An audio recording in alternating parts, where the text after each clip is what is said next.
As a real estate photographer, have you ever found yourself a little lost, maybe confused, and searching on how to photograph a kitchen properly?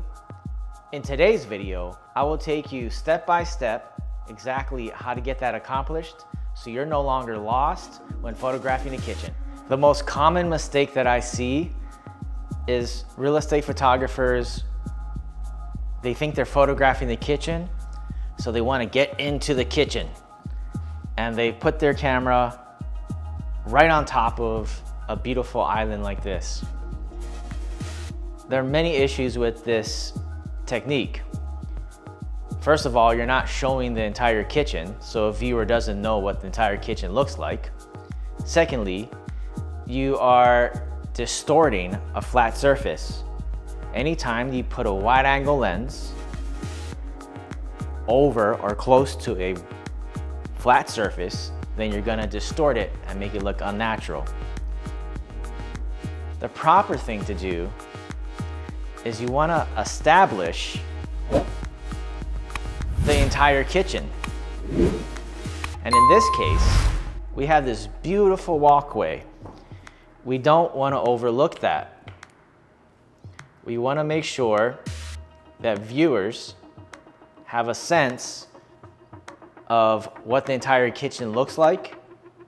And in this case, you want to feature this beautiful walkway. So we'll take the first photo outside of this beautiful walkway. Your darkest point would be underneath the island. I would go even a little further and do a little bit more advanced technique and capture a straight-on photo of this beautiful walkway. Now my technique for straight-on photos is I put my camera into crop center mode, I zoom all the way in, I find a horizontal parallel line in the space and the top of my LCD screen. And then I just pan left and right until I see that those two parallel lines, in this case, will be at the top of the composition, the framing of this walkway, and then I zoom out back to 16 millimeters and then take the photo. In this case, the darkest point would be under the island. Now that the viewer has seen the entryway into the kitchen and the great craftsmanship that has gone into that, now we'll photograph the entire kitchen, but actually standing in the living room area. I want to make sure that I'm not cutting off any part of the kitchen. I'll be 6 inches to a foot off of my third wall. Pan to the right, make sure I'm at 16 millimeters. This wall is my third wall. This would be too much third wall using this as your third wall. And we don't need to show the entry room again.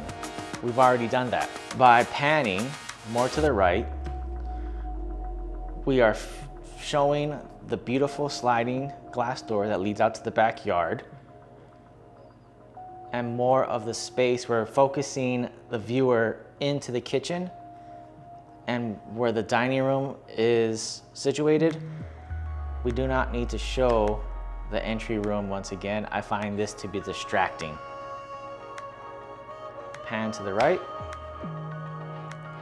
Furthest darkest point is at the bottom of the refrigerator. Take your photo and move on to the next shot. We'll walk across the room and set up exactly where we were aimed. As you can see, I'm able to fit in between my tripod and my camera. This ensures that I'm 6 inches to a foot off of the front of the cabinets. What you don't want to do is push the camera all the way up against the cabinets and stand behind it. And what you definitely don't do is shoot directly into the sides of the cabinets. This is completely distracting, and you are robbing the viewer from seeing the entire space of the kitchen. And you're not really able to see the front of the cabinets on the bottom. Always make sure that you are 1 foot to 6 inches off of your third wall. Make sure that your camera is level at all times. Another thing that you also want to make sure that you don't do is cut off any portion of the island. So pan to the right. You don't want to cut any of it off. We don't need to shoot to the side of the refrigerator. We're gonna actually use the refrigerator as our third wall.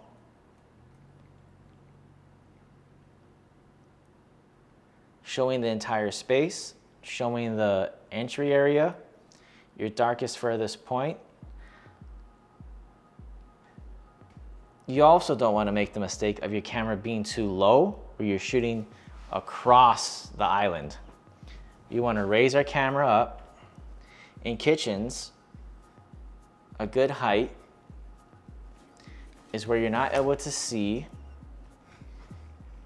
So this is too low. In kitchens, you want to raise the camera up where you're not able to see the bottom of the cabinets. Now let's pan back to the right, using the refrigerator as our third wall, showing the entire island, showing the walkway. Our furthest darkest point is underneath the island where the drawers and the cabinets are.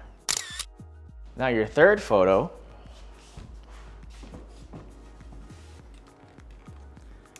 would be from the next corner, leading in from the dining room into the kitchen. Now, a mistake that I commonly see is photographers will take the photo from here. There are multiple things that you want to avoid in this photo. One, we're shooting into the cabinets. We're showing too much side of the cabinets and the counter space. And we have too much of this third wall. The proper way to take this photo is to step into the kitchen, use the front of the stove and the cabinets as your third wall. Push the camera up all the way against this back wall. Now, we're 6 inches to 1 foot off of the cabinets. We're able to see the front of the cabinets. We also don't want to shoot directly into the side of the cabinets. We don't want to shoot into the side of the cabinets on the top. So we'll pan to the right,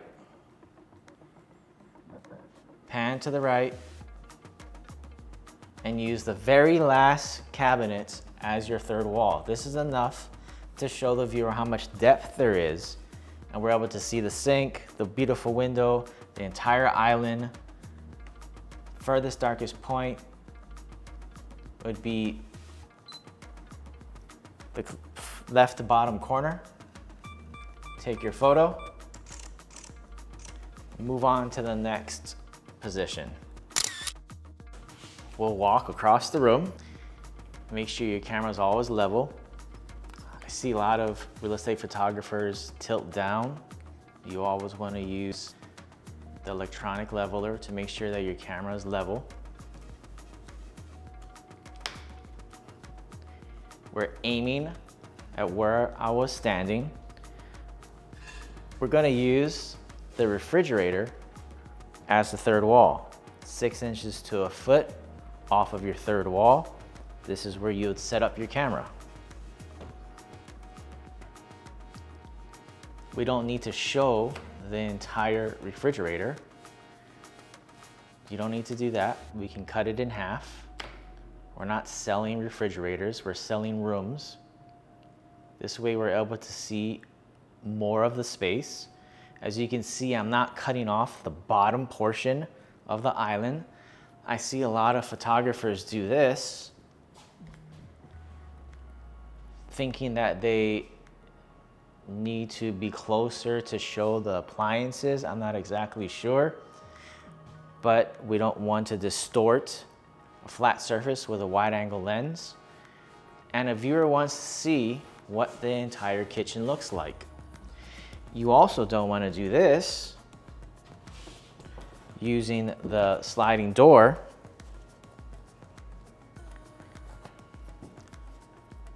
as your third wall. And now you have all sliding door in the composition.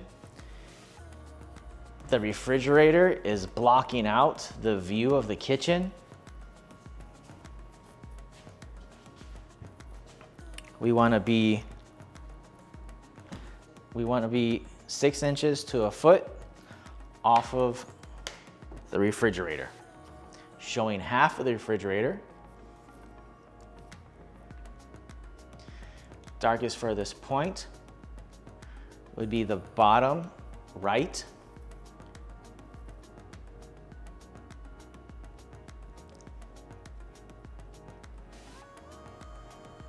We can see the front of the cabinets, we can see the dishwasher. We're able to see all the appliances, but we're gonna get to that.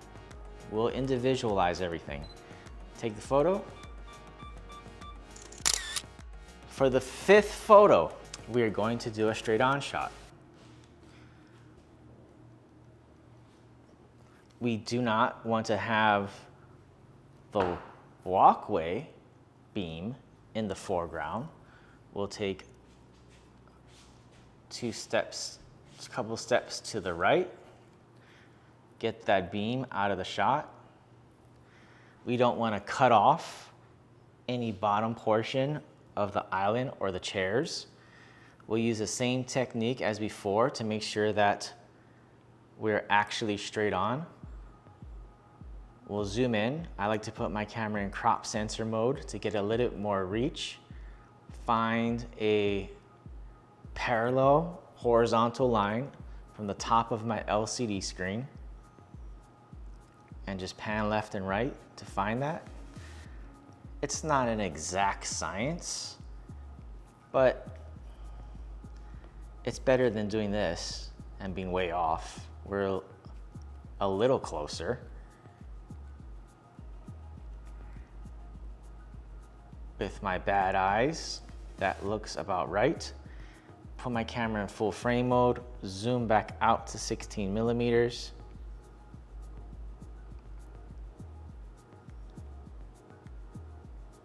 The island looked a little off, so I'll actually use the same technique at the bottom of the island. So I'll use the bottom of the LCD screen to line everything up to make sure we are straight. Zoomed out 16 meters. Now that is not an exact science, but it's pretty close. The darkest furthest point would be the stove to the left. Make sure you're not in the reflection of the microwave. And move on to the next photo. Here we are, moving into position for the 6th photo. We'll do a straight on shot. We'll use the same technique, using the top or the bottom to find a parallel line to make sure that we're actually straight on. This is not a straight on shot. This is not a straight on shot. Some people do a kind of a straight on shot. By using this technique of finding 2 parallel horizontal lines on the top or the bottom of your LCD screen, this will get you a little closer. Not exact, not perfect, but it's fast and reliable to make sure that your horizontal lines are straight. We'll zoom out to 16 millimeters. We're showing the entire counter space as well as the sink and the dishwasher. Furthest darkest point is underneath. We're gonna zoom in a little bit. I don't like how that little, the black thing there is trying to creep into my composition. Darkest furthest point, bottom of the microwave. Move out of the reflection of the window. Check your work, and you're good. And we'll move on to the next photo. The next photo that we'll capture is a straight on photo of the stove and oven. We might be able to step back just a little bit. I like how we can show the staging of the cook sign. We'll use the same technique using the top of the LCD screen to line up two horizontal parallel lines. Furthest darkest point would be the oven glass. Move out of the way so you're not in the reflection of the oven. Check your work, and you're good. There you have it. That's my process on how I photograph a kitchen. Sometimes it takes a lot more, especially such a beautiful space like this, and there are so many things to feature and so many ways to photograph it. Your client will definitely appreciate that you took the time on such an important space and made sure that you highlighted all the appliances and everything that the kitchen has to offer. I hope that was helpful. I'll see you on the next one.